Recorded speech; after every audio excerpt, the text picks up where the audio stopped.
अस्सलाम वालेकुम my YouTube family, कैसे हैं आप लोग? सब ठीक ठाक होंगे। मैं भी ठीक ठाक हूँ। आज ही मैं बास्केट लेकर आई हूँ। बास्केट में ये बच्चों की डेली केयर में जो आप प्रोडक्ट्स होते हैं बच्चों की, इसमें अरेंज करके ऑर्गेनाइज करके रख सकते हैं। कबर्ड्स वगैरह में आप रखें, निकालें, डालें। इसलिए से आप इस तरह एक बास्केट ले लें और उसमें आप बच्चों के एसेंशियल्स रख लें तो आपको डेली केयर में यूज़ करने में आसानी रहती है। इसमें देखिए बहुत सारे सेक्शंस हैं, पॉकेट्स हैं, तो आप इसको इजीली मतलब हर चीज़ में रख सकते हैं। और ये इजी टू यूज़ है और बहुत ज़्यादा रीज़नेबल प्राइस में मुझे मिल गई थी तो मैंने मंगवा ली। इसका लिंक मैं डिस्क्रिप्शन में दे दूँगी, आप भी इंशाल्लाह यूज़ करिएगा और आप भी इस पे फ़ायदा उठाइएगा। तो मैंने जी एक सेक्शन में ये पैम्पर रख दिए और वाइप्स रख दी, ताकि ये डेली केयर में मुझे हफ्सा के पैम्पर तो वक्तन फ़वक्तन ज़रूरत पड़ जाती है, तो अलमारी से निकालना डालना एक इशू हो जाता है। तो इस तरह ये अच्छे भी लगते हैं, सिमटे भी रखते हैं और कोई आ जाए तो बुरा भी नहीं लगता और मतलब ईज़ी टू यूज़ हो जाते हैं। इसके बाद में इस सेक्शन में ये बच्चों का ये लोशन है, ये लोशन रख दिया। इसके बाद ये कोलोन है। कोलोन मैं इसलिए लगाती हूँ कि बच्चों को आप मतलब हल्का हल्का अगर स्प्रे कर दें तो अच्छी अच्छी मीठी मीठी सी फ्रेगनेंस आती रहती है, मतलब फ्रेश फ्रेश फील करता है बच्चा भी, वो सामने जो बच्चे को उठाता है उसको भी अच्छा फील होता है। तो कोलोन तो जी होना चाहिए, ज़रूरी है। इसके बाद ये ऑयल है, बेबी ऑयल, बच्चों की मसाज के लिए होता है। मैं इसकी हफ्ता की डेली मसाज करती हूँ, इस वजह से इसमें मैं ज़रूर मेरे इसमें बास्केट में होता है। ये बास्केट में वो सामान रखती हूँ जो डेली केयर में मेरे डेली प्रोडक्ट्स में यूज़ हो जाता है। इसके बाद ये गौरिश पाउडर मैंने रखा था। पाउडर वैसे डॉक्टर मना करते हैं, ये पिंक कलर का जो मैं बता रही हूँ इसमें मतलब इसमें सिर्फ नेक पे लगाती हूँ, चेस्ट पे नहीं लगाती। गौरिश पाउडर ये बच्चों के रैशेस के लिए होता है। ये मैंने ले लिया था लेकिन मैं बहुत कम यूज़ करती हूँ, बहुत रेयर केसेस में यूज़ करती हूँ। मैं यूज़ करती हूँ ये सोडो ग्रीन, देख लें आप, ये हाफ से भी कम इसकी क्वांटिटी हो गई है। ये मतलब हर जब भी पैम्पर्स का चेंज करती हूँ हफ्सा का, तो मैं ये हल्का हल्का इसको लगा लेती हूँ। तो इससे मतलब इंशाल्लाह उसको कभी भी रैशेस का हुआ नहीं उसको इशू, इस वजह से मैं सोडो क्रीम यूज़ करती हूँ। उसके बाद तिब्बत है। ये देखिए मैंने इस डेली जो इसके बेबी केयर के प्रोडक्ट्स हैं वो मैंने इस साइड पे रख दिए, पैम्पर एक साइड पे रख दिया। अब एक खाना बचा है, इसमें मैं ये रखूँगी इसकी मेडिकेशंस। मेडिकेशंस में सबसे पहले मैं ये जिंक एम सिरप है, ये बच्चों के मोशन के लिए होता है। जब भी बच्चों को मोशन हो जाए आपने क्या करना है, ये हाफ टी स्पून सुबह शाम देना है, मोशन फ़ौरन रुक जाएंगे इंशाल्लाह ताला।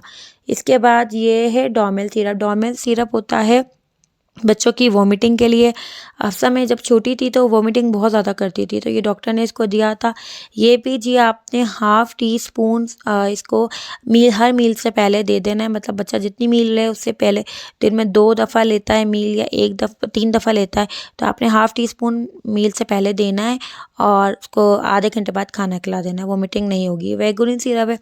वेगुरिन सिरप जी होता है बच्चों की जो दांतों की प्रोसेस होता है निकलने का, उसके लिए होता है। ये आप नाम नोट कर लें, इसके लिए होता है। ये मैंने हफ्सा में शुरू किया था 4th मंथ से, अब माशाल्लाह हफ्सा साल की होने वाली है तो ये 1 चम्मच पे मैं आ जाती हूँ। आधे चम्मच से शुरू किया था, चौथाई चम्मच से, सॉरी, 1 चम्मच पे लेकर आ गई हूँ। ये मैं सुबह के टाइम हफ्सा को दे देती हूँ। इससे ये है कि हफ्सा में अभी माशा टीचिंग प्रोसेस हो रहा है तो ईजीली हो जाता है। कॉफनब सिरप होता है, ये भी बच्चों के मतलब खांसी के लिए होता है। जब भी इसको खांसी का होता है मुझे लगता है कि इसको मेडिकेशन देनी चाहिए, तो मैं बनिस्बत डॉक्टर के जाने के ये 5 ड्रॉप इसको दे देती हूँ और उसको फ़र्क रिलीफ मिलता है। ये हर्बल सिरप है तो इसका कोई साइड इफ़ेक्ट नहीं है। इसके बाद ये जी रिजिक्स है। रिजिक्स से थोड़ा सा इरिटेशन बच्चों में, हफ्सा को थोड़ा सा एलर्जी हो जाती है, कभी कभी फ्लू हो जाता है, तो मैं ये जब भी इसको फ्लू वगैरह हो रहा हो तो मैं ये 5 ड्रॉप इसको दिन में 1 दफ़ा दे देती हूँ, तो इससे इसका फ्लू में फ़र्क होता है और एलर्जी भी नहीं होती। पैनाडोल सिरप जी, पैनाडोल सिरप तो होना ही होना चाहिए। ये तो आप जानते हैं बुखार के लिए होता है और ये एज़ पर बेबी वेट और एज इसमें डिस्क्राइब हुआ हुआ है इसके बैक पे, तो आप ये दे दें तो बच्चों में मतलब देते हैं जब भी बुखार हो जाए आप दें, फ़ौरन बुखार में फ़र्क होगा इंशाल्लाह। एसिफाइल सिरप बच्चों की खांसी के लिए होता है। ये बच्चों का सिरप होता है ग्रीन कलर का, तो ये भी बच्चों को चौथाई चम्मच सुबह और शाम दे दें तो खांसी में फ़र्क हो जाता है। कॉलिक ड्रॉप बच्चों के लिए हर माह की ज़रूरत होती है। कॉलिक ड्रॉप हर ब्रांड का आता है, मैं इस ब्रांड का यूज़ करती हूँ क्योंकि हफ्सा को ये सूट करता है। हर बच्चे की अपनी अपनी कंडीशन होती है और हर बच्चे को अलग अलग चीज़ें सूट करती हैं। हफ्सा के लिए मैं ये वाला कॉलिक ड्रॉप लेती हूँ और जब भी मुझे लगता है कि कॉलिक पेन वगैरह हो रहा है हफ्सा को, तो मैं ये इसको drop as per baby weight जो भी होता है, ये भी बेबी वेट के हिसाब से आप उतने ड्रॉप्स दे दें। और ये डॉल्टी है। डॉल्टी के ड्रॉप्स ये क्यों होते हैं? बच्चों के जो दांत में प्रोसेस हो रहा होता है और बच्चों को बहुत ज़्यादा इरिटेशन हो रही होती है मसूड़ों में, बच्चे हर चीज़ मुंह में लेके चबा रहे होते हैं, रो रहे होते हैं, इरिटेशन हो रही होती है। तो आपने क्या करना है, साफ़ हाथों के साथ 1 से 2 ड्रॉप फिंगर टिप पे लेकर बच्चों की मसूड़ों पे मल देने अच्छी तरह। बच्चा उसी टाइम फ़ौरन रिलीफ़ फ़ील करेगा और आप खुद फ़ील करेंगे कि बच्चा अब थोड़ा रिलैक्स हुआ है। ये आपने ज़्यादा यूज़ नहीं करना, दिन में 1 दफ़ा यूज़ करना है, जब बच्चों को इरिटेशन हो तब यूज़ करना है। डी-मैक्स सिरप, डी-मैक्स के ड्रॉप्स हैं, ये बच्चों के लिए विटामिन डी की कमी पूरी करते हैं, उनकी कमी होने नहीं देते। तो ये मैंने 6 मंथ से हफ्सा को शुरू किए हैं, नुकसान नहीं होते। लेकिन आपने सुबह के टाइम 2 ड्रॉप्स इसको पिला देने। और ये वाइटालिन है, ये ताकत के सिरप होते हैं, ये भी बच्चों को दें।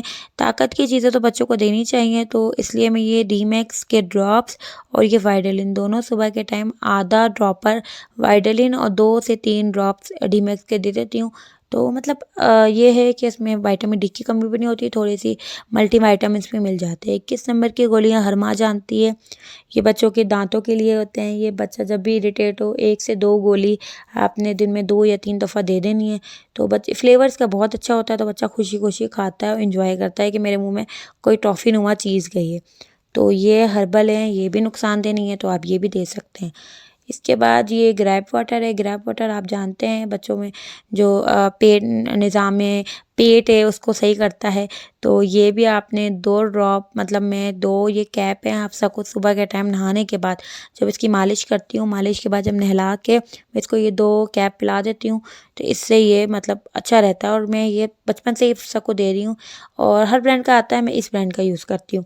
इसके बाद शहद है। शहद मेरी बास्केट में क्या कर रहा है, शहद तो फ्रिज में होता है। जी, मैं यहाँ पे मेरा ठंडा मौसम है, मैं कोयटा में रहती हूँ, तो मैं ये शहद इसका बास्केट में रखती हूँ। आप फ्रिज में भी रख सकते हैं और आप जहाँ मतलब आपके एरिया के हिसाब से आपको जहाँ सूटेबल लगे वहाँ रख सकते हैं। मैं बास्केट में इसलिए रखती हूँ क्योंकि मैं ये सुहागा है, सुहागा हर कोई जानता है। सुहागा को मैंने ले लिया और इसको मैंने मतलब तवे पे हल्का-हल्का सेक कर इसको बारीक पीस लिया। बारीक पीसने के बाद इसको छान लिया। छानना ज़रूरी है क्योंकि मतलब मोटे-मोटे इसके ज़रात ना रह जाएँ। छानने के बाद इसको मैंने जार में इस तरह रख लिया। अब मैं क्या करती हूँ जी, ये शहद और सुहागा आपस में मिक्स करके हफ्सा को सुबह के टाइम जब वो उठती है, उठने के बाद उसको मैं हल्का सा चटा देती हूँ। मतलब थोड़ा नाश्ता वाश्ता करवाने के बाद हल्का सा, मतलब मैं चुटकी भर शहद लेती हूँ। शहद लेने के बाद इसमें ये शहद मिक्स कर लेती हूँ। शहद मिक्स करके हल्का सा मिक्स करके इसको चटा देती हूँ। फ्लेवर अच्छा होता है, बच्चा चाट भी लेता है खुशी खुशी, मीठा मीठा होता है और उससे मतलब बच्चों की सेहत अच्छी रहती है और बच्चों का मतलब जो वेट वगैरह है वो सही हो जाता है। तो ये चीज़ें ये बास्केट में होनी ज़रूरी चाहिए।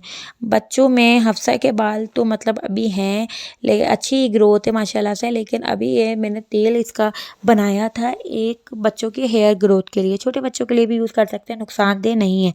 तो ये तेल की रेमेडी मैं आपको जल्दी बताऊँगी। ये बच्चों के मतलब हेयर ग्रोथ के लिए तेल होता है। हफ्सा को मैं जब मालिश करती हूँ तो वो मालिश करने के बाद ये 1 से 2 ड्रॉप हफ्सा को सर पे मालिश हल्का से कर देती हूँ। छोटे बच्चे हैं, ज़्यादा तेल लगाने की पे नीड नहीं होती, मतलब जितना एज़ पर बालों की रिक्वायरमेंट होती है। लगाने के बाद उसको फिर आधे 1 घंटे बाद नहला देती हूँ। ये रेगुलर का काम है, तो इसलिए मैं ये भी बास्केट में रखती हूँ। इसके बाद मेरा ये एक तेल है जायफल का तेल। जायफल का तेल बच्चों के जो चेस्ट इन्फेक्शन हो जाता है, नमूनिया हो जाता है, इसके बचाव के लिए होता है। मतलब इससे कभी बच्चों को इंशाल्लाह ताला आप ये तेल यूज़ करेंगे ना, तो आपको कभी भी बच्चा को ना नमूनिया होगा ना चेस्ट इन्फेक्शन होगा। तो ये तेल की रेमेडी भी मैं बहुत जल्द अपने चैनल पे दूँगी। तो ये तेल भी मैं हफ्सा को सुबह के टाइम जब मालिश नहा कर आती है, मालिश पहले मालिश करती हूँ, उसके बाद जब वो नहा कर आ जाती है तो उसके बाद 1 से 2 ड्रॉप लेकर, ये देखें तेल की शक्ल, ड्रॉप लेकर उसके चेस्ट पे हल्का सा रब कर कर उसको मैं फिर बच्चा नहाने के बाद वैसे ही बहुत सा होता है, तो ये दे लगाने के बाद मैं इसको सुला देती हूँ, तो मतलब उसको रिलीफ़ मिलता है। तो इस तरह फिर ये मैं छोटी-छोटी रेमेडीज़ हैं ये घर में करती रहती हूँ। तो मतलब बच्चा खूब आसानी से उसको मतलब बीमारियाँ नहीं लगती और अल्लाह ना करे किसी बच्चों को बीमारियाँ लगें, तो वो मैं यूज़ करती रहती हूँ और डेली केयर प्रोडक्ट्स में यूज़ करती हूँ तो अच्छा रहता है। ये है विक्स। विक्स ये बेबी रब के नाम से आती है। ये विक्स भी कभी मुझे लगता है कि हफ्सा को चेस्ट रब में हो रहा है, फ्लू हो रहा है, कुछ हो रहा है, तो मैं हल्का सा फिंगर टिप पे लेके इसकी नोज़ और पैरों के तलवे पे लगा देती हूँ। चेस्ट पे कम ही लगाती हूँ, ज़रूरत पड़े तो लगा देती हूँ। इससे भी इसको रात को सोने में जो बच्चों को सांस लेने में थोड़ा सा इशू हो जाता है फ्लू की वजह से, तो उसमें इंशाल्लाह उसको फ़र्क पड़ेगा। ये आप देख लें, बेबी रब के नाम से होता है। तो ये बेबी रब के नाम से होता है, आप इसको यूज़ करके इसको इंशाल्लाह देखें। और ये भी मेरे इसी बास्केट में एसेंशियल्स में होता है, तो ये भी मैंने रख दिया। इसके बाद जी ये है एयर के ड्रॉप्स। एयर के ड्रॉप्स आप नाम नोट कर लें। नाम इसका मतलब ये, मैं तो इसको डब्बे में इसका बना होता था, राजा के हाथ में तलवार थी, तो वो ये मैं ड्रॉप्स हैं, बच्चों को जब भी कान में दर्द हो तो वो ये ड्रॉप में डालकर उसमें कॉटन में रख कर लगा देती थी। तो बच्चों को ये तो कान के ड्रॉप्स होने ही चाहिए। बच्चों में कान में पानी चला जाता है तो बच्चे मतलब कान के दर्द में बहुत ज़्यादा इरिटेट होते हैं, बहुत ज़्यादा रोते हैं, तो ये ड्रॉप्स मैं रखती हूँ कान के लिए। इसके बाद जी ये है थर्मामीटर। थर्मामीटर तो बच्चों के होना ही चाहिए हर माँ के पास। मेरे पास ये दोनों थर्मामीटर हैं, डिजिटल और नॉर्मल वाला, तो ये भी मैं बास्केट में रख देती हूँ। ये पॉकेट्स का ये फ़ायदा है, आप इसकी चीज़ें रखते रहें। सीज़र और नेल कटर भी है। नेल कटर तो जी वाला बेबी इसका होता है, तो ये इजीली मतलब बच्चों के नेल कट जाते हैं। सीज़र वगैरह होनी चाहिए, कोई कभी ज़रूरत पड़ जाती है किसी भी चीज़ के लिए। तो वैसे तो मैं ये सीज़र हफ्सा जब छोटी थी तो उसके नेल्स काटने के लिए यूज़ करती थी, नेल कटर से मुझे आता नहीं था, तो इसलिए दोनों चीज़ें भी मैं इसके अंदर रख दूँगी। ये है फ्रूट पेसिफायर। पेसिफायर ये दराज पे बड़ा आया हुआ था, तो मैंने ये मंगवा लिया और ये अच्छा है। ये देखें, इस तरह खोल कर इसमें फ्रूट का कोई भी बनाना या मैंगो, अभी तक मैंगो और बनाना यूज़ किया है मैंने, तो वो डाल के मैं इस तरह कर देती तो उसके हाथ में दे देती, तो बच्चा रस उसका चूसता रहता है, बच्चा फ्रूट का एंजॉय भी कर लेता है, बच्चे के गले में फंसने का खतरा भी नहीं रहता। ये भी मैंने बास्केट के इस पॉकेट में डाल दिया। इसके बाद जी ये काजल और सुरमा है, ये भी एक एसेंशियल्स में आता है बच्चों की, तो वो भी मैंने इसमें साइड की पॉकेट में डाल दिया। इसके बाद ये हफ्सा का हिफाजती टिको का कार्ड है, तो ये भी ना गुम जाए, तो मैं भी ये भी इसमें साइड के पॉकेट में ही रखती हूँ कि मतलब जब भी मैं हो तो मैं फ़ौरन इसमें से निकाल के उसके टिके वगैरह लगवाने चली जाऊँ। इसके बाद ये बेबी की बिप्स वगैरह होती हैं, तो ये भी मैं रखती हूँ कि डेली मतलब इसकी बिप मुझे कभी ज़रूरत पड़ जाए तो फ़ौरन इसी में से निकाल कर यूज़ करके वॉश करके दोबारा इसी में इस तरह रखती रहती हूँ। ये देखें, इस तरह मैंने ये रख ली, तो ये भी इसी तरह 2-3 बिप्स में रख लेती हूँ, ताकि मतलब कभी भी बच्चों खाना खिलाएं, कुछ खिलाएं, आप इस तरह इसमें से निकालें, यूज़ करें और वॉश करके रख लें। ये बेबी के मतलब वाइप्स होती हैं, रुमाल होते हैं, सॉफ्ट रुमाल होते हैं, बेबी के आते हैं, तो आई थिंक मुझे नहीं पता ये किस नेम से आते हैं, तो ये भी मतलब रख लें बच्चों का मुंह वगैरह साफ़ करने के लिए, खाना खाएं कुछ लग जाए, सॉफ्ट होते हैं बनिस्बत तौलिया यूज़ करने के, या बेबी के इस तरह के रुमाल्स होते हैं, ये आप यूज़ करें। ये बिब है, ये तो बहुत ज़्यादा ज़रूरी है। ये पीछे से इसके प्लास्टिक होता है, आगे से कपड़ा होता है, बच्चों को खाना खिलाएं, तो मैं तो हफ्सा के खाने के लिए ज़रूर यूज़ करती हूँ, क्योंकि हफ्सा खाना खाते हुए बहुत गिराती है, हर बच्चे गिराता होगा, आपके बच्चे भी गिराते होंगे, तो इस तरह की ये बिब है। तो ये भी मैं इसको डेली मतलब जब खाना खिलाती हूँ तो रखती हूँ धोकर, फिर रात के टाइम इसको इसमें बास्केट में डाल देती हूँ ताकि नेक्स्ट डे के लिए फिर यूज़ हो जाए। तो जी ये है हफ्सा की बास्केट डेली केयर के प्रोडक्ट्स। आपको अच्छे लगे हों तो लाइक, सब्सक्राइब और शेयर ज़रूर कर दीजिएगा। मुझे दुआओं में याद रखिएगा। अल्लाह हाफ़िज़।